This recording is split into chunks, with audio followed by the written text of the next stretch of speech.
This is August the 6th, graveside, Middlefork Cemetery.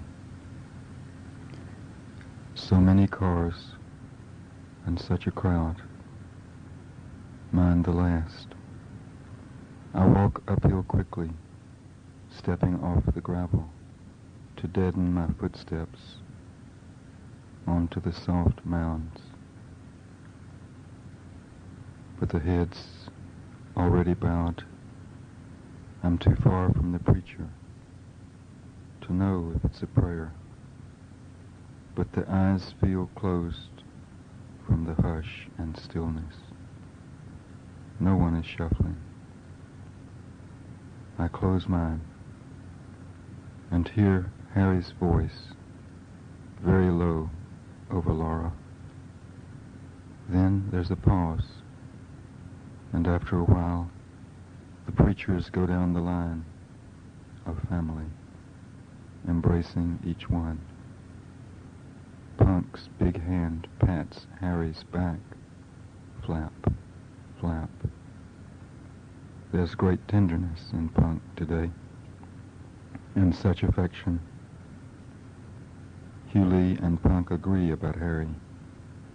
Harry, Laura, and the mountains. As for a moment do we all. We all need the holiness which we feel is in this man. Punk won't let him go.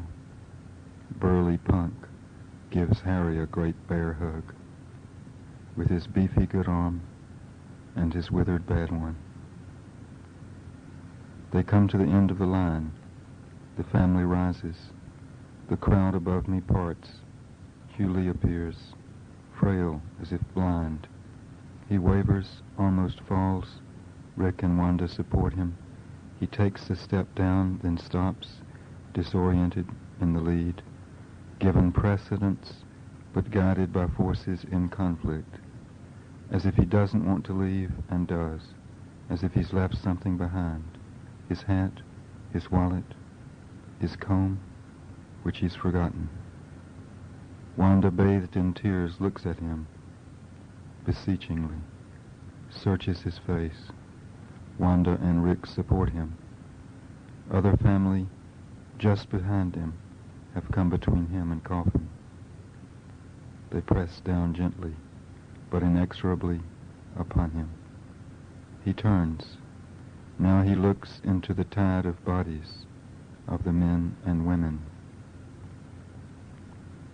The children, his progeny, Laura's family, checked but pressing on. He turns back, steps down, stops, turns again, wavers, again almost falls. I realize how spectre-thin he's grown these last days. He clutches Wanda, Rick. He turns vehemently back toward the grave and into the thick wall of the bodies, slowly, inevitably moving downward, and calls out, "Goodbye, Mommy," with a voice thin, cracking, piercing, like a child's almost, lost and bewildered. There is a great hush, though some are weeping openly. There is dead silence, but for the echo of his voice over the grave, muffled and absorbed by the bodies and by the shared sorrow that feels like a thundercloud brooding and darkening, a weight, a mass of emotion gathered, a pall in the afternoon. People leave slowly. Still no one speaks.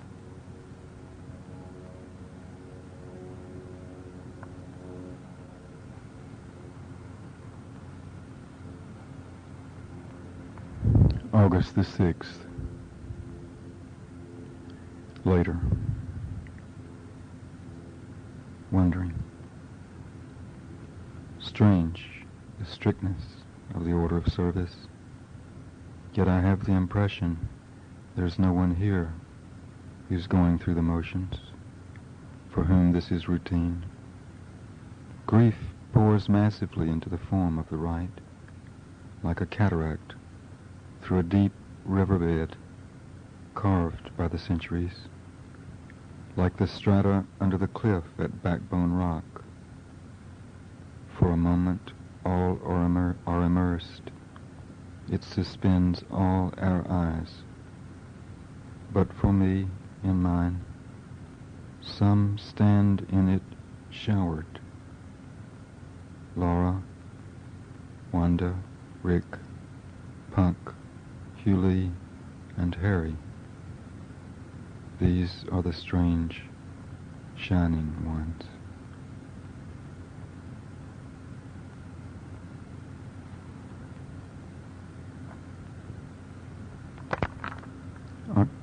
August the 8th. This entry begins as a thought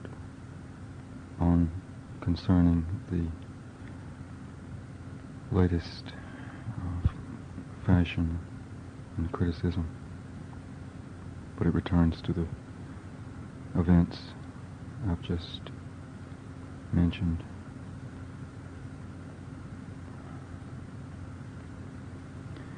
As if Paul Celan's poetry were implied in the German language, as if his books were written from other books, and that speech, emanations of its spirit. Celan's poetry rises in contrast to the German language. It struggles in chains of this, against this and with it. Entgegen. The relation is complex, too much for the categories of the intertextual critics. Celan's poetry rose from a battle with the language, because it stems from experience outside the language and any language.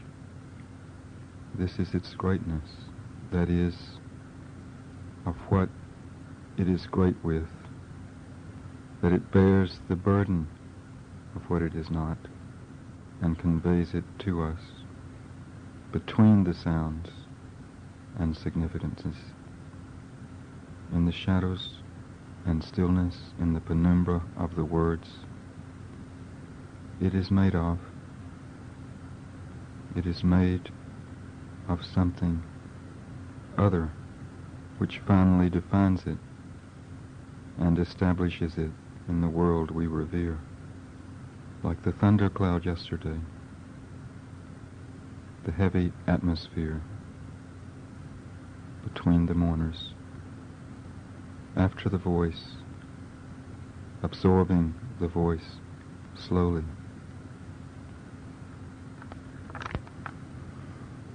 That builds, that gathers, that we breathe in, that is our ambience. The rest of the voices, after even the echoes, vibrations remaining, absorbed in the morning bodies.